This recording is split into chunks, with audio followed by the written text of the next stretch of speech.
Look at that. You got a lot of love right now already. We're live. We're live. I'll do a quick introduction and we'll begin. Welcome everyone in the world of blab.im. This is your host, Derek Pan. I'm the co-founder and CEO of Khmer, the world's leading news hub on the Cambodian diaspora. Today we have a special guest to debut our new video service.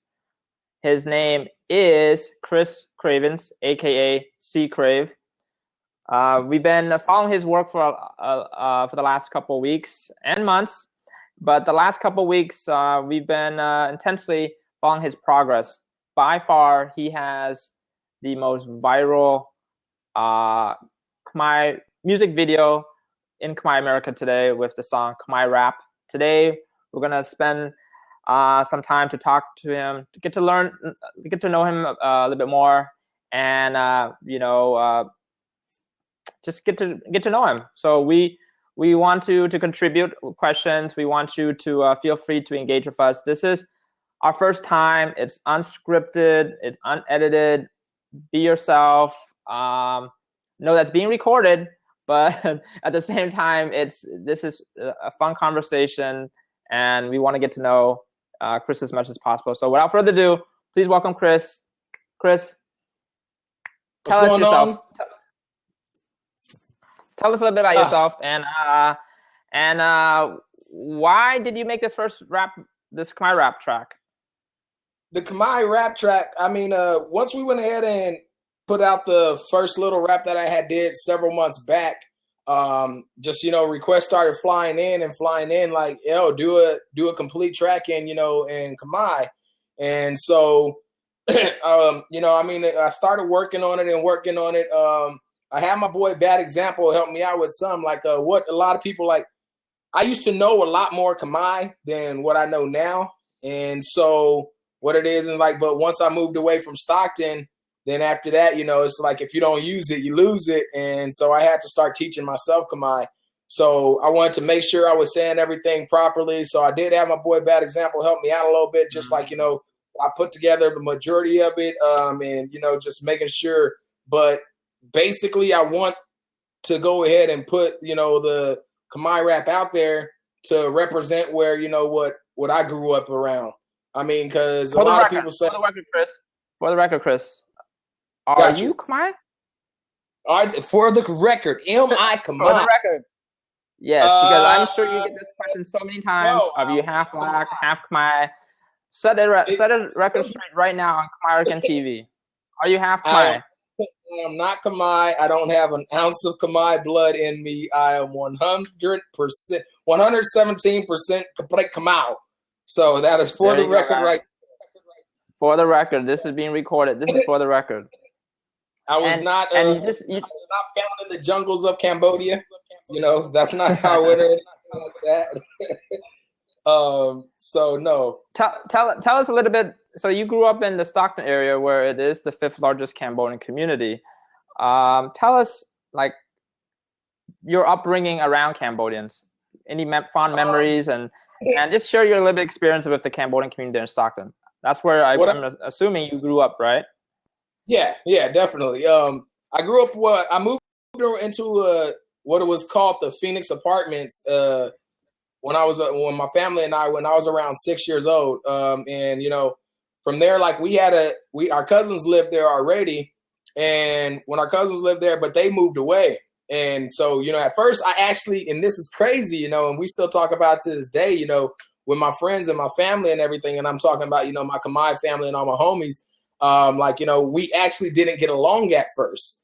And so, it was, they was calling me Kamau, and then, I was, it was all the racist tension there. And, it was Goog and Kamau, nigger and everything like that. And, it was crazy. But, eventually we set aside all our differences and everything. And, here it is. We're playing kick the can together. We're playing Pompet, Cops and Robbers, hide and go seek, and it just became family, So after that, everything was just solid. And I grew up around the Khmer folks. From there, I mean, at school we was hanging together. You know, it was just that one black guy hanging with all the Asians and everything. And then also a Khmer family that I lived with for a year and a half of my life. Due to the fact that, for my family was home, had got kicked out and was homeless twice. So during those 2 periods, I lived with my Khmer family. I see. So you're like Angelina Jolie. You're like an honorary Cambodian citizen now, right? I guess so. Because of your upbringing and love that the Khmer community there in Stockton and the Valley have shown you. Oh, thank you for those. I know you getting bubbles. You getting all them green bubbles and everything. But yeah, it's shout been out to the person that's giving all the green bubbles. Yeah. Raise the roof, or no, not raise the roof. 2 hands up like that. There we go. I mean, yeah, it's always been a lot of love from the Khmer culture and the Khmer community with me. Like I said, the friends that I had growing up, I don't consider them friends anymore. That's bloodline. That's family right there. You know, I mean, right. To them, I'm clout. I'm a clout, and that's my brothers. Those are my brothers, my sisters. No, that's a definite. Let's pause for a little bit. So we're getting your questions, guys, from that are contributing. Thank you. We'll be definitely answering them. I've taken notes, so do be aware that I am mindful of those. Let's find out a little bit about what you're doing right now. I know you moved from the Valley, from Stockton to LA to pursue your music. Tell us a little bit about this other side of your music besides what you do with this bilingual Khmer English rap. Can you tell us a little about Crave, the English rapper now? Well, what that is, it's all about, I mean, the struggle, I mean, growing up and showcasing the person who I am. I mean, it's just more so, I mean, you got the party side, you got the side that has experienced love, you got the side that's experienced, a life on the streets and everything. And, which is why I left Stockton in the first place, to get away from all that. My whole thing is, is breaking the cycle in the family. I think a lot of us, we grow up in, bad situations sometimes. And, some people use that as an excuse to go ahead and keep doing the same thing of what they've seen in their family. Me more so, I use it as an excuse and motivation to get away from it all and break away and become, a better person. And that way, when I have a family of my own, so it's really just showcasing, my music showcases the struggles I've endured, the struggles others around me have endured and that I've witnessed, and, just the real life, things that I've gone through. And, it's with music, it has to go ahead and, be an extension of yourself. It has to, that's what it is for me. And so I'm always, just putting my story out there, and I have no problem putting my story out there because I think, sharing your story helps motivate other people. And it seems like people are embracing your story, and things seems to be popping for you as an artist. We just saw on your Snapchat snaps that you were in Atlanta recently. Can you share a little bit what were you doing in Atlanta? Was that your first time? Just share a little bit about your progress since relocating to the LA area as an artist. Well, coming here to LA, my first things first was, before I really full throttle pursued music or anything else with entertainment, my thing I told myself is that I had to get my degree. So I got my degree from CSU Northridge. I got my degree in business marketing, knocked that out. And then from there, I went ahead and said, okay, now I can go ahead and pursue this music. So now I have the time, I have the job, I have the 9 to 5. I mean, money doesn't grow on trees like they always say. And I got to go ahead and, put that money out for the videos and everything. And just even with everything I've done, I've invested in myself and my music videos. Like that video costs thousands to make, the Kamiya Rep music video and other videos that I've, made. And I haven't, with any business, you have to invest in it. You got to believe in yourself. And that's how you got to start it off. And you won't see a dime back, until years to come, maybe. But when it's passion, it's love for it. And I mean, that's why I do it. And just with going to, ATL, that was great just to see that the videos have reached that far. I mean, this is coming from a kid that grew up in Stockton, now living in LA, but the videos have reached around the world. And I didn't really think it was going to be a lot of people that were going to come out to Prime Bar and Grill, which is where we were at. My boy Bam invited me out there, and he was like, yo, you got a lot of supporters out here, come out. And sure enough, when I got out there, was, a lot of people that showed me love and more than I expected. And it was just really motivating. It was really humbled. And I, just took time to talk to everybody, take pictures with everybody, because if you've met me and anybody at Prime or anybody in Long Beach or, around here in LA or in Stockton, if you've met me, I'm always going to go ahead and give that time back to my fans and, supporters, because without them, see Crave ceases to exist. So it's always going to be love back. Speaking of fans, let's take a question from one of our fans, and in relevancy to your travels. Kim Surung 99, my apologies if I'm pronouncing it wrong. He or she asked, is he having any plans to do some show in the kingdom? Kim is a very unisex name in Khmer, so I just want to make sure I don't have any backlash. Chris, any plans to come to Cambodia and perform? Do you have U.S. citizenship? You're not half Khmer, so you don't have to worry about it. I don't have the Khmer citizenship yet. But okay. I do have my passport is en route. My passport is en route, and I have connected with some club promoters in Cambodia, Phnom Penh. And once my passport is here, we'll go ahead and we'll be discussing when I'll go ahead and come to Cambodia. But hopefully I'll be in Cambodia this year. As far as which month, I can't necessarily, I can't give a direct answer, but we're probably hoping within the next 3 to 4 months, I'll be in Cambodia. And you heard that first on American television. He is going to Cambodia later this year. So relay this to all your promoter friends in the kingdom, in Phnom Penh and Siem Reap. Someone named LTech12 said to collaborate with Laura Mom.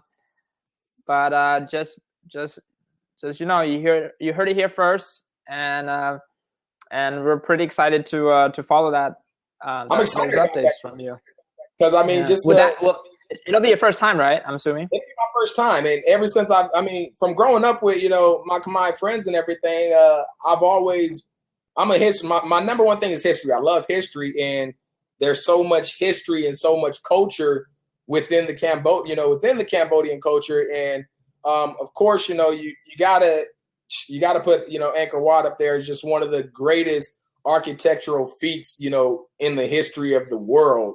I mean, if you've really researched it and know the architecture behind it, anybody who has like the science, the way with the celestial moons and the different lunar cycles and how it all lines up and things like that, and then not only Angkor Wat but Angkor Wat's little brother Angkor Thom. Also going there, just seeing everything and just the beauty of the country and everything. So I look forward to it. And the food, I eat like a king, dude. So I'm about to go ahead. We saw the hashtag. We saw one of your favorite hashtags. Hey, shout out to my little cousin that just joined D-Grave7. Shout out. Shout out D-Grave7. Yeah. So let's talk about food a little bit. Let's talk about food for a little bit, Chris. I know from your social media, you do eat like a king. It's one of your top hashtags, along with See Crave is Forever. But in all honesty, do you really like brahok and all the stinky Khmer food that's out there? For the record, yes, be honest. Probably a few hundred people are watching right now, but there's no shame in admitting that certain dishes were just out of your taste range, and you just had to just take it for the team. Share us your experience with authentic Khmer food. I mean, everything. We got bang chow, we got mikathang, we got the brahok, we got we got, and of course one of my babal with the pork blood. I mean, you already know I love that. I don't have pictures of babal I got up there. Salam machu, and one of my favorites that I used to always get at Angel Cruise in Stockton, and I don't even know if they have it down in Long Beach. If they do, somebody tell me, is what? The chicken, the stuffed chicken. Mon bauk. That's the best. Do they have It's it in a Long Beach? pain. Of course, it's everywhere, bro. It's called But I never mon seen bao. it. It's a delicatessen. It's not found at every major restaurant in Long Beach. There's over like 30 Cambodian restaurants in Cambodia town, and maybe Yeah. 2 or 3 actually have it. And it's just a very tedious, time-consuming dish to prepare. It hurts. I've seen grandmas and aunties have arthritis afterwards, taking out the bones and all that good stuff. It's Good. labor of love to prepare one bao. It's tough, Chris. And it's like the best of both worlds for me because, first of all, Uncle Blake, so it's chicken stuff with some, Khmer food in it. So it's like, Yeah. damn, this is like heaven for me and everything. And I haven't been able to find. So, like it's the best of both worlds. Half Khmer, half Blake. Chicken. There you go. Food. Ball game. Speaking of food, what do you know about the Chloi bowl? Oh, the Chloi bowl. What do you know about the Chloi bowl? Yo, next time I'm trying that thing, and the Chloi bowl is definitely one of my faves at Phnom Penh. The Noodle Shack is definitely one of my faves. Like I love that. So I love it. The intestines, with the mixture of the pork rinds in it and everything. And I wish I had time to go ahead and, go there right after this thing, this interview, and go get it. I might end up being late to work, matter of fact, just to go ahead and get a Chloi bowl real quick before I go in. Dang, that's a trip. That's a trek and a trip just to get there from LA to the beach, man. That's quite a. I might as well get another apartment in Long Beach. I've been down there, since everything's been popping off and everything. I've been down there quite a lot. But I love it being down in Long Beach. I get a lot of love down in Long Beach, a lot of support. And of course they got all the good Khmer spots. They got all the good Khmer food down there. We only got one in LA, which is a New Batabong restaurant, like right down near downtown LA. But you go to LB and you just got food galore and everything. I think there's a couple in San Gabriel. Is San Gabriel in the LA area? I don't know. I just want to shout out to L Tech 12 real quick. You a gangster over there watching at work. Shout out. We appreciate the support. Yes, welcome. Thank you to everyone that's here. I'm at work trying to watch and hide it from my boss. Oh, hell it dude right there. Hell it dude. There we go. Let me see. How is your Khmer, by the way, Chris? Are you getting any language training and support from anyone for your music? I actually am going ahead and getting more training and more learning. I've already downloaded a program from Amazon. I bought it actually, $112 to go ahead and. You should ask for me. I have a bootleg version. You should just ask me. That one was 50. It was either 57 or 9. I forgot what it was, but I think it was like 100 maybe. But I got that. I used to have one that I taught myself while I was in the Navy once I first left Stockton. And so, but I have people that help me out with pronunciation, enunciation at times or whatever. My Khmer is, like I said, I used to know a lot more and damn near understood everything. With the elders talking to me, I could pick up on what they were saying and be able to, speak back to them. But once I moved away from Stockton, I wasn't around any Khmer people. And, who's this guy? Hella Chloe and entered in the greetings. Greetings, ladies, and Chama sits. Oh, okay, okay, Mr. Suave, Rico Suave over there. There we go. Kim, we appreciate it. Chris's post on Insta makes me hungry every freaking night. They make me hungry, Kim. They make me hungry. I go back and look at my own IG post and I get hungry as hell from it.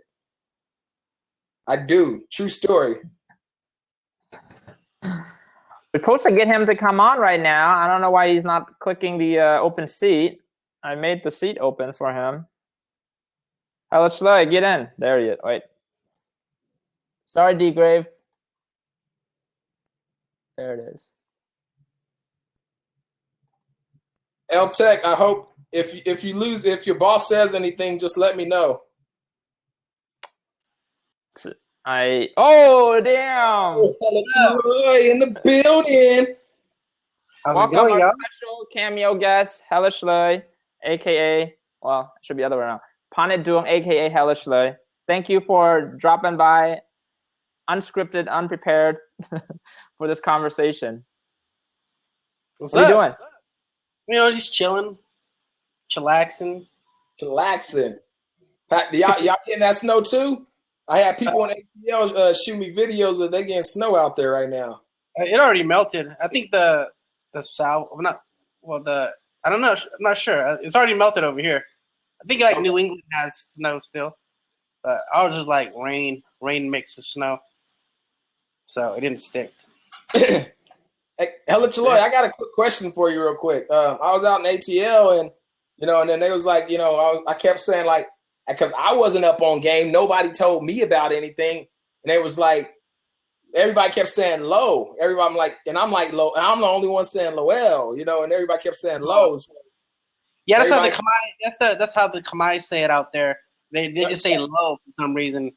Yeah, they checked me real quick. They was like, nah, don't say Lowell. You better say low. You Khmer, like you better say low, or you about to get checked real quick and everything. Chris, you haven't seen the Hellish Loy video where he did all the pronunciation of the Khmer cities? Yeah, you need to go check his video archives. I missed that one. He dropped all the Khmer words. Seattle is Seattle. What was that? I think I said low wrong though. I said like low well. They do say that. Panit, what's Stockton's the Khmer pronunciation of Stockton? I think everybody said Stockton. Stockton. Yeah, Stockton. So that's how I was with that. You about to snap that too? No, I'm about to IG it first and snap it. Let them know we in here. What's the link? We'll join. It's American. The link is blab.im/American. I am for the live interview of Crave. Come through live. Are we talking about like? Let me do that. Come through like that Drake. American. Is it blab.American for the live interview? Blab.im. Blab.im. That we're doing right now. If you're not, if you got blab.im, so you can go ahead and do it too. You know what I'm saying? We live. Do that again. Yeah. Hey, let's answer some questions from the crowd, shall we? By all means, shoot. So Cara Bear 143 said there's plenty of snow and ice in Alaska. I guess none of us have snow or ice here, right? Besides probably Panit in New York. There's nothing there in LA. There's nothing here in Seattle. No, in ATL, he said his snow is melting, and ATL, I got some people out there that were shooting me videos and pictures of snow over there. Let me see, does it work? Yo, what's under that sarong, though? Can you tell us what's under the sarong? Oh, what's under that sarong? I just want to see what's under that sarong. Ning saray, line on. I just want to see what's under that sarong. Ning saray, line on. You like that triple dab under there? I like that. Can we talk about the sarong song? Go for it. I don't know about the sarong song. Must be new. The sarong song. Cisco had the thong song, but now the Khmer people got the sarong song. So whatchamacallit, the sarong song, that was just actually a little skit that I did. I did it as a little skit, just messing around in the car when I was picking up all the clothes from donating. I hadn't posted anything in a bit. So I definitely wanted to go ahead and, give the fans something to, crack up and laugh about. But a whole bunch of people actually liked it. The beat is original, and I was going to use that for something else. But I was like, and so we did a thing to see if the fans really wanted that to go ahead and become an actual song. And everybody was like, turn that into a song. That it'll be dope. It'll be hilarious. And, of course, I asked my boy, Hella Chaloy, and Hella Chaloy has been like a mentor to me, and hey, I appreciate you, man, most definitely for everything too. helping me out here and there, and again, advice on certain things. And so with that, I decided to turn it into an actual song. I'll probably be recording it this week. So you're saying you are collaborating with Hellish Slay on a future track? Is that what you said? We will collaborate on something in the future. The Sarong song is gonna be that's all me. But we were just speaking about that earlier. So so we got to go ahead and link up on something. And might be time for another New York trip. Maybe even come through. I mean, we do something on a big scale real quick and just and just murk everything. Go on tour. Let's give them the Chloe stimulus package. Ball game. They ain't ready for that. What's the Chloe stimulus package? It's gonna be you book Hellish Slay and see Crave for a show, and then we do an epic show. Let's do like an hour show. Ooh. Improv or something. Maybe a little bit of stand-up. I'm gonna try some stand-up. What are you talking about? Y'all better add me. You're in the combo right now, sorta, kind of. How do we have? Jiminy, this is my first time using it. We can't. We're making the video chat just up to 3 people today. So our apologies, D. Can't add you, Cuddy. Can't add you, Cuddy. We locked the room for today. What's under that wrong? Did we miss any questions from anybody else? What you want to know about C Crave? What's the plan for New Year's? C Crave, Hellish Slay. What's the plan for my New Year's? Well, I'm waiting for some gigs. Like, hopefully, my manager Derek right there could find me some gigs. If not, I'm gonna save up money and go on a big go out there to Cali and just party. Go to El Dorado Park, eat some beef sticks. Go as a spectator. Ooh. But April is like the month I like to take off work and just enjoy the culture and do the Khmer New Year thing. Got it. But with or without gigs, I want to be somewhere. Whether it's East Coast, maybe Lowell, Philly. I'm gonna do something. I'm gonna go dance around Bone, dance with the Cougars. I mean, Michael and Bay. Khmer Cougars. Dragon House. How about you, Chris? What's your plans for Khmer New Year 2016? Mine? Yeah, what's yours? For me, as of right now, I know I have one book gig for April 16th. And that's good, but that's not going to even be actually somebody else has reached out to me. A birthday party. I'm going to be doing a birthday party, performing there. As far as that goes, I most likely will be down in Long Beach. I've been talking to my boy Chad. We'll probably put together some stuff. Shout out to Batabong Bob right there, with the Cambodian community. So we'll probably be putting some stuff together. But I don't have it aside from my the performance. I don't know, but even ATL, they're like, come back out here. But I don't know if it might be a traveling weekend for me, with 3 different cities in a weekend or a couple days or whatever it may be. But definitely, Cambodians celebrate New Year all month long, so you'll get booked every weekend. Yeah. Take advantage. People are starting to do events in mid March as well. Yeah. So I got some gigs last year in mid March. Yeah, man, a whole month and a half now. Yeah, there's something going on every weekend in the month of April.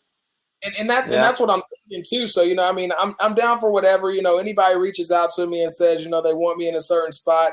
I'm all for it. And I mean, just mainly the biggest thing lately that I've been about, like Fresno. This weekend I'm going up to Fresno, and it'll be for Khmer Cultural, Khmer Cultural Festival, their 3rd annual one, and that's just me. I'm just going out there. It's not for a performance. It's just to show support and mingle with everybody as well that's been supporting me. Anybody in the Fresno area in a close drive by, that can go ahead, get there, take that drive out. I'm driving from LA to Fresno. That's about 2.5 hours, I think, but to go ahead and show that appreciation, that support, that's nothing. I mean, the support I get from everybody, that's priceless right there. So to go ahead and be able to give that back, that's nothing to me. And I just want to. I'm getting in that Cambodian circle, and we about to do our dance. You know, oh na kom to na chinyai kom to oh. It's going down. They can't mess with my dance skills. My dance skills is on 100,000. Ooh. Why you They're messing like, around with you right now. or is Chris, it they're just messing with one of us right now. What's up, L Tech? Someone named It's Chanavi. One of us sounds like a chipmunk. Who is that referring to? Why she do me like that? You, Chris? Is that you, Chris? Are you sounding like a chipmunk? You don't sound like a chipmunk on my end. But She's talking. I think you're talking about you, Derek. You sound like a chipmunk. I do. She's talking poo-poo. The homie Maybe. poo-poo. That's why I'm drinking. That's why I'm drinking my Seattle Seahawks tea. It'll clear my throat. No, I got words for her. I'm gonna get her later on. She over there throwing stones at the castle door. Yo, Linda, hey, bring Chris. us out to Maryland. Maryland, Chris, come on. It is. Chris, did you catch the Super Bowl this past weekend? Yeah, I was putting in work. I was in my hotel room alone. I mean, after Saturday and partying up with everybody, I pretty much stayed solo for Sunday, just trying to plan things out. And I was watching the Super Bowl while doing it. I would have lost a whole lot of money if I bet, because I would have put my money on North Carolina. And good thing I did it, because those boys did not show up at all. I mean, did you watch it? Yeah. I knew the Broncos money. Yeah, did you lose money too upon it? No, I don't bet. I just watched it for the game. I don't gamble. Shit. You don't? I quit a long time ago. I wish I could say I used to gamble like my paychecks, my car insurance, my whole financial state. So I learned my lesson. Oh, casino. Yep, casino. I lose all my money and be like, where am I gonna eat? Where am I gonna sleep? The struggle was real, man.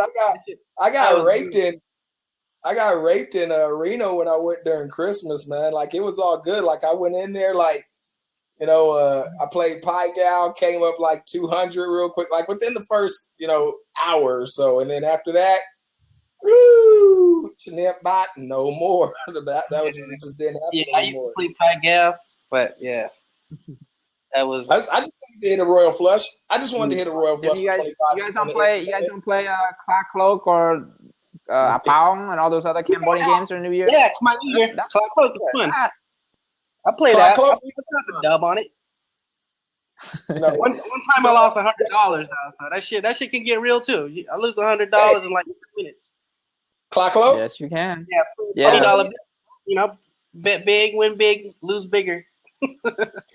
People dropping, oh, chop pay real, throat, pagong mon. Like, oh, it's all over. It goes real quick. It goes real quick. That's why you guys should be a dealer. I'm not encouraging gambling. Americans not encouraging gambling, but the dealers where the money's at in Clack Cloak.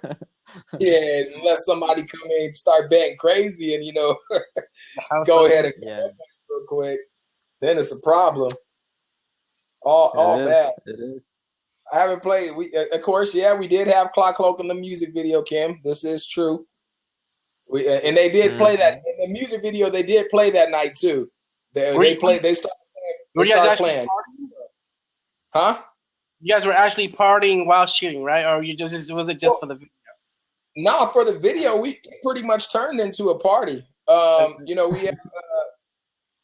had the girls come out, and I told them, hey, it's pretty, this is pretty much a party. Like, I mean, it was a fun night shooting at the Money Back music video. We were, everybody was grubbing, like, while we were shooting, like, everybody was having actual conversations, and, we were grubbing and everybody was eating. And after, when we shot the scene in the room, we went ahead and, they were out there actually playing Clock Cloak, and they coming to get change for me because I had got all the money, so we could put in the video and everything, real money and everything. And they were like, yo, we need change for this. That was real money. And, so cats started, my group of friends, they gamble. They gamble, and they drink Hennessy. That's what they do. Can I ask? Do you eat plums, Chris? Hell yeah. Is there plum trees in Fresno? Are there plum trees in Fresno? Because I got a song that I've never finished called "Pick Plums." I would like to shoot it somewhere where there's plums. Maybe this summer. I'll probably go to Seattle to film it. Stockton had plum trees. And you know what? Since I've left Stockton, I haven't seen anything else that has plum trees. But we used to pick plums. I used to be climbing up the trees and everything all the time to go ahead, pick plums, and then we go ahead and make the what's the sauce? It's skipping my mind right now. There's plenty of sauces. Well, there's the one with the fish sauce, and you put the fish sauce, and then you add sugar to it and the peppers. Yeah. I forgot what they called that one. That's called Tray. I don't know. Yeah, Tray. Tray barbate. Something like that. Chopped up chili peppers. It's Tray. Yeah, that is. Yeah. Yeah, Tray. It's pretty. Well, that just means fish sauce, but I know you're talking about. We all know what you're talking about when you're referring to that fish. I wish I was sugar chili sauce. No, I'm turning 33 March 1st. Chris, Linda wants to know your age. Sorry to interrupt. 30. I'm 33. She said I was 27. I wish. It's that haircut. I'm old. I got gray hair. Makes you look. Look at my gray hair. I would have had I did baby time, and then I got my degree. So I wanted to go ahead and get everything situated. That's important to a lot of people. You see a lot of people out here, in LA, especially like cats. They do things and they pursue a dream. And I don't not pursue a dream, but you want to make sure you solid and you're able to always take care of yourself. I got my degree, my bachelor's in business marketing. I got Navy experience behind me as well. So that's all helped me to get where I'm at right now and be able to go ahead and go full throttle with it. What, you were in the Navy earlier? See, we didn't get to ask that type of question in the back. Yeah, I was in the Navy. I'm a bad reporter. Okay, yeah. Tell us a little bit about that background. Yeah. Right after I got out of high school, shout out to Bear Creek High School in Stockton. I went ahead and got out the Navy. I went and joined the Navy. I got out of Stockton. Stuff was all bad. There was a lot of things going on with my crew and everything, and it was pretty much that whole situation. You keep going down this path, you're going to end up dead or in jail type of thing. So I went to the Navy. I did 6 years in the Navy, got out, and got my degree in business marketing, CSU Northridge. And so I wasn't going back to Stockton. Stockton's my hometown. I got love for Stockton, and it's a lot of stuff I want to do for Stockton in the near future to go ahead and help it. There's a lot of bad things going on there, and it's just senseless violence, man. We really got to go ahead and stop that, and everybody, just live life and enjoy each other and have fun and get money, have travel, enjoy your friends, enjoy your family, forget all the violence and everything. We can go ahead and do without all of that. I've lost a couple of friends to that were murdered, and just all the negative stuff in life, and it's a bad thing for everybody. Nobody wins in that situation. Right. So you grew up in one of the roughest and toughest cities in the U.S. with the gang epidemic of the 90s and 80s. And I think a lot of us, upon it too, we grew up in the Seattle area and the Tacoma area, and the El Salvador. We've seen the violence in Washington State with the Cambodian community. But I wanted to understand a little bit now is, how do you feel about the Cambodian community now in 2016? For Stockton or for even the Long Beach, LA area where you currently reside, can you share us your thoughts on the progress? Do you see progress within the Cambodian community? Can you elaborate on that? Yeah, with the Khmer community in Stockton, it's not as bad as it was before. It's still a lot of bad stuff going on in Stockton, and me. I don't know if this might come as a shocker to some of you, but I was in when I was, back there in Stockton, I was in a Cambodian gang. That's Creeper blood. You want to know? I was in the I was involved in a Cambodian gang. My brother was in a Cambodian gang. Yeah. You were. What was your sorry, I should be laughing. What was your nickname? What was your street name? What was your Cambodian street name? He said in that game. It was mine, of course, Cameo, but like with my home, that was the crew part, the street part of it, it was just mainly, Cameo or Chris or whatever. My homies that I, grew up at, Phoenix apartment, it was their nickname for me was Clout, so that was my nickname with them. But pretty much, I just the gang thing, it has calmed down a little bit. From the time that I've spent down in Long Beach, I haven't necessarily witnessed, anything, too bad or, that, I haven't gone looking for it at the same time either. So, I can say it calmed down a bit, but it's still, we still got work to do. And like I said, I really want to go ahead and, I want to get back to Stockton and, put something together, probably even do a clothing drive.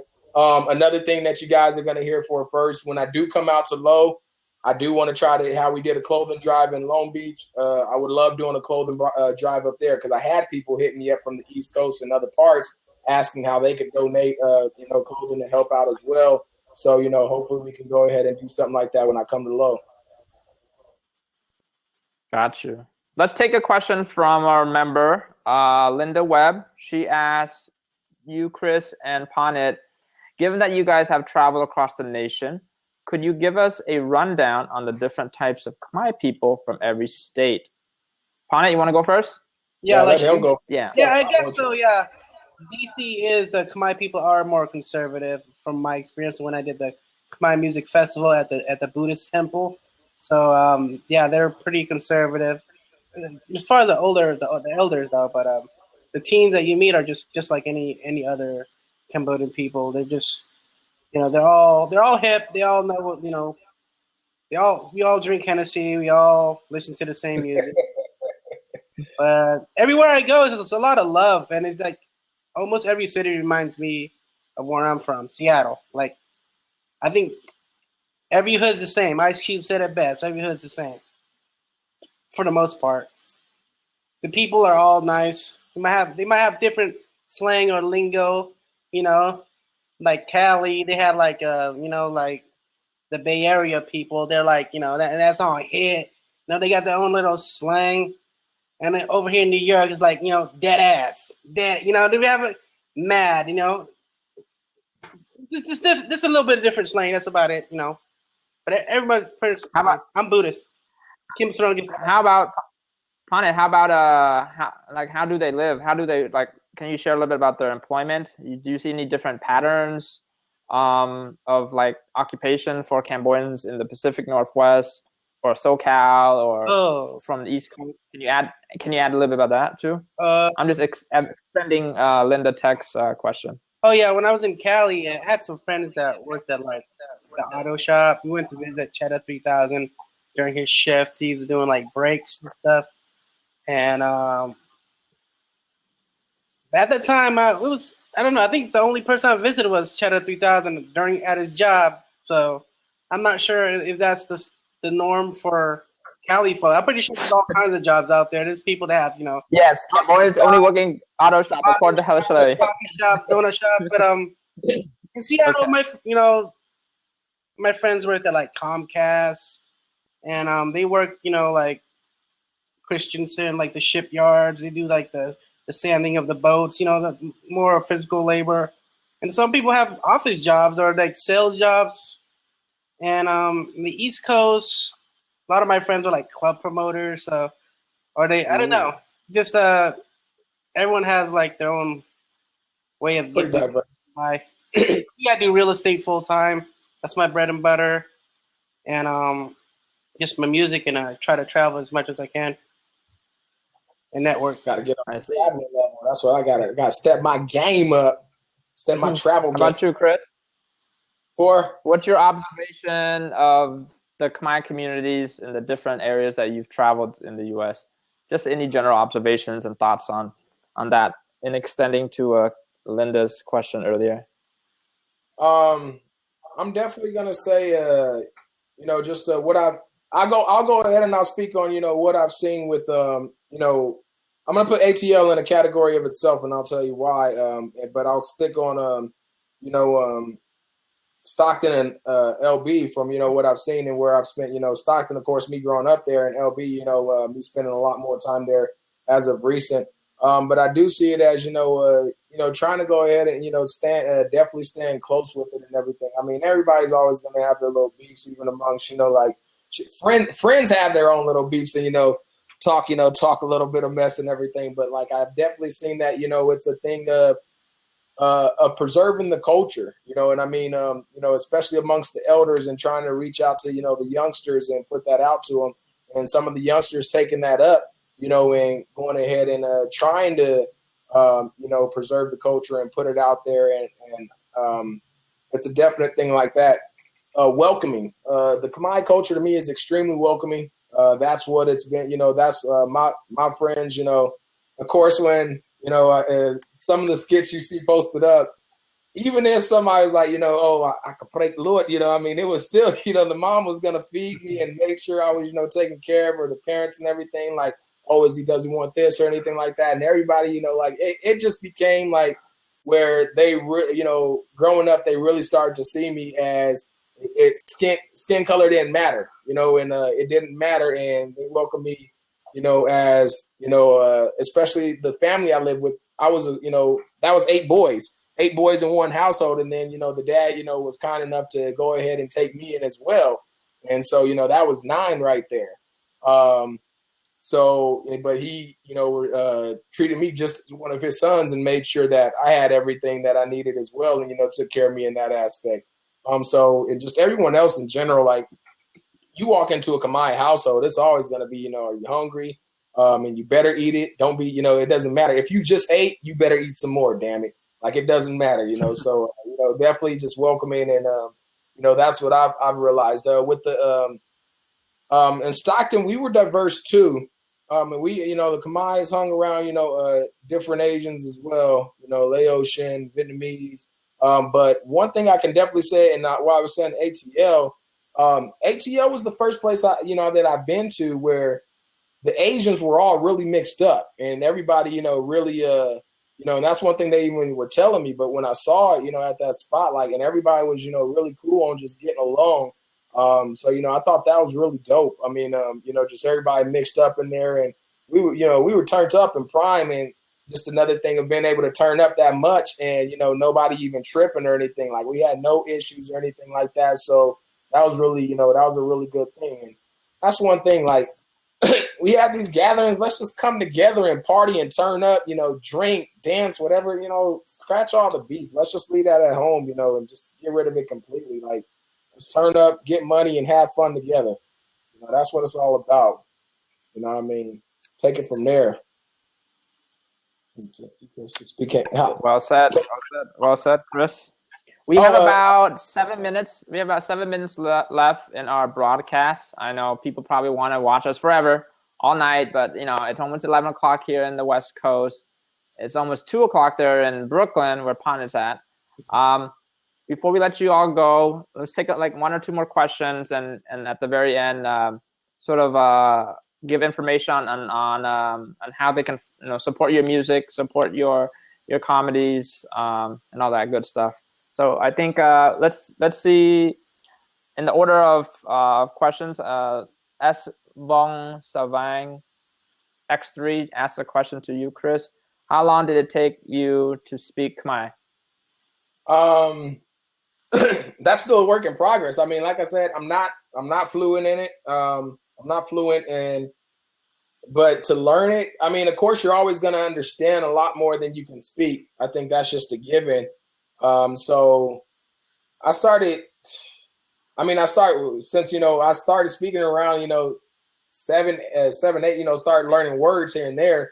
So how long did it take me? I mean, until the point that I become fluent, then I guess it's still taking me. So decades plus and everything. So I'm still learning it, but I want to try to be fluent in Khmer by the end of next year. That'd be a good goal of mine. And I have been taking, like I said, getting, having people help me out.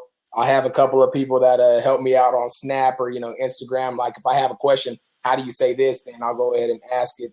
I have like I said, I'm teaching myself. That helps out, just the language that, the language training that I do.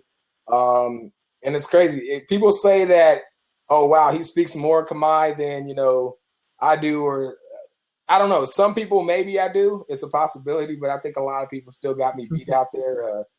I still have a lot to learn within, speaking Khmer. That's for sure. I see. Shameless plug. You can follow Khmer on Snapchat. We're teaching Khmer.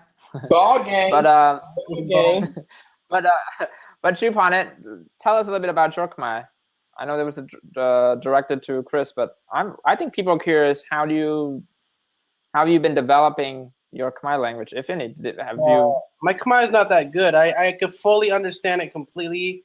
I just can't speak it fluently, like full sentences and stuff. I speak broken, but I could understand it. Like whatever my mom says to me, I know exactly what she's saying.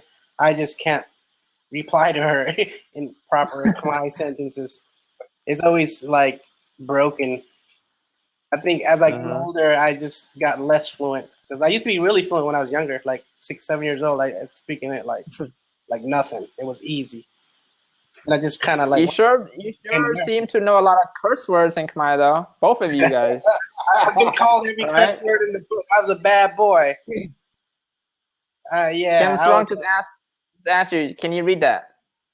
Can you read that in Khmer? I'm gonna answer that for him. No. What does that say, Kim Strong? Can you tell us? Jong, the Hong something. It's a little small for me to zoom in. Is that what it says? Is it high? There's a Jung all in there. That shouldn't be there. But yeah. No, I was reading the script that Kim Strong just posted. So does the eyes thing, does that mean that we got 105 people watching us right now? No, they give you props. Yeah. No, the eyes is 17. That's 18. There's 18 people watching us right now. The 106 that you see on the top left, Blab 101 tutorial. 106 refers to the amount of people that has visited us off and on. That's so there. I rocks with that. That's not bad. This is recorded, so people can watch it and replay it at its conclusion. But right now we have 19 live people, so that's not bad. Let's take one last question. And that Linda just dropped, and we'll allocate 30 seconds per person to just give a shout out, last closing second. So, Chris, can you answer that last question that I've pinned on the bottom that Linda Webb left for us? It says Khmer's in the DMV aren't as united as other states across the nation. How do you suggest we bring them together? This is indirect. This is in response to the younger community. I think that's what Linda had mentioned earlier in a follow-up in reference to the younger generation. So this is not your solution to the elders, but more so for us, the millennials and younger. I think it definitely comes down to going ahead and finding events to put together that will go ahead and appeal to them. I mean, just with anybody or, across any culture, across any age group, in order to get someone's attention, you always have to find something that's going to appeal to them, making it interesting to them. And also, in order to bring them together and finding that common ground. You find that common ground with people right now, myself, Hella Chaloy, comedy. Laughter is going to bring anybody, bring a world together. And I think that's just been a thing, throughout the history of time, with comedians. I mean, bringing black and whites together, bringing Asians and Hispanics together, and all cultures, mixed together. We put out these, comedy videos, and they haven't just been viewed by, by just, Khmer or Asians or anything like that. These have been viewed by, people of every culture, every ethnicity, around the world. And I mean, when you think about that, that's just, I still, I'm completely humbled by it. I'm amazed by it. Like I have people from Australia when I take that trip down there later on this year, I mean, I'm going to be able to most likely do a show in Australia, have a group of people come out. I've never been to Australia, but yet and still, we're going to come together and have a good time, and that's through, finding that common ground, laughter. And it's an amazing thing. So I think that's really what it comes down to. You got to find that common ground, find something that's going to go ahead and reach out to that younger generation and unite them, and go ahead and bring them together in order to, go ahead, keep the culture and expand the culture and just make new friends, and support one another. Cool. Well said, Chris. Any short response to that, Panit? How to get the younger generation together? I want your feedback, then we'll wrap it up. In the DMV? Just in general, just in the, in Khmer American in general.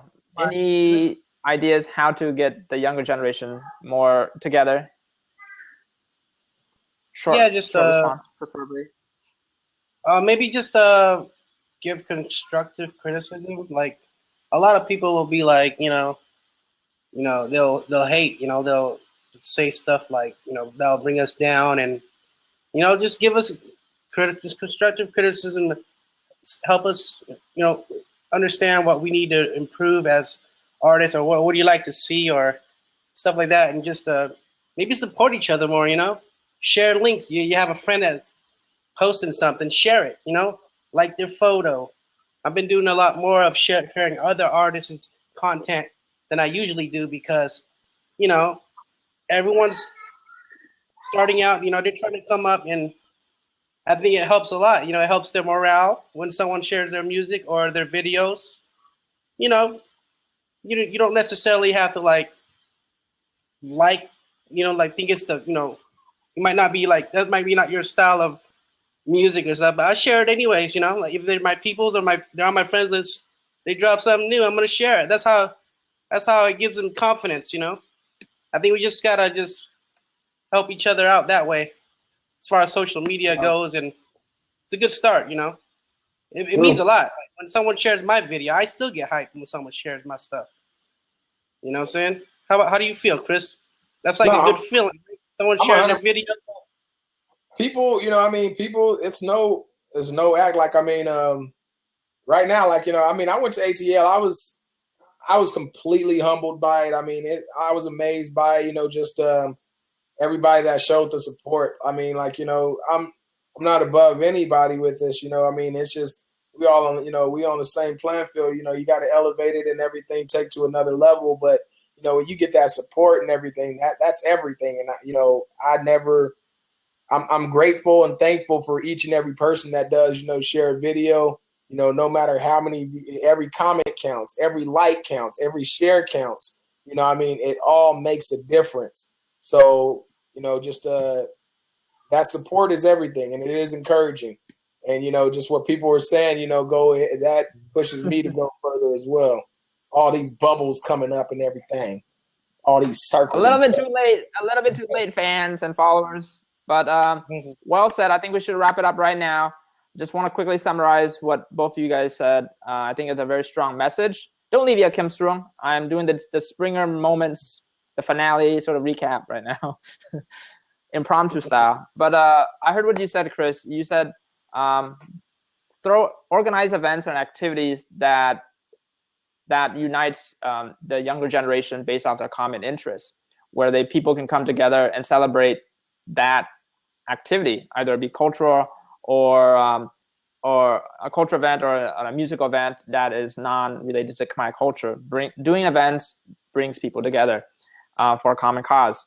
And what I got from Panit earlier in his response was, supporting each other, supporting the youth through their supporting youth's creative initiatives or ideas. It means a lot. When a young artist or an up-and-coming artist is being supported by a more established artist like yourself, or vice versa. And so he's saying encouraging that type of activity, that type of love does bring people together, because you're right, it does give them confidence, and it doesn't motivate them to continue pursuing their craft. So definitely all good advices for the public to understand and sort of take back. We'll wrap it up right now. Chris, how can people support you? Share us what links, what websites and stuff you're on. We'll wrap it up on that note. Follow me on any of my social media, and aside from a follow, the biggest thing to support is to share. Like Pana was saying, share, and share, because that's how we grow. It's a thing of, we don't want to stay in the same spot, but if we share, and here it is, we're able to go ahead and spread all this material that continues to go ahead, because there's 7 billion people in the world, and, we're trying to reach out to as many people as, as we can. So, and spread this to as many people as we can.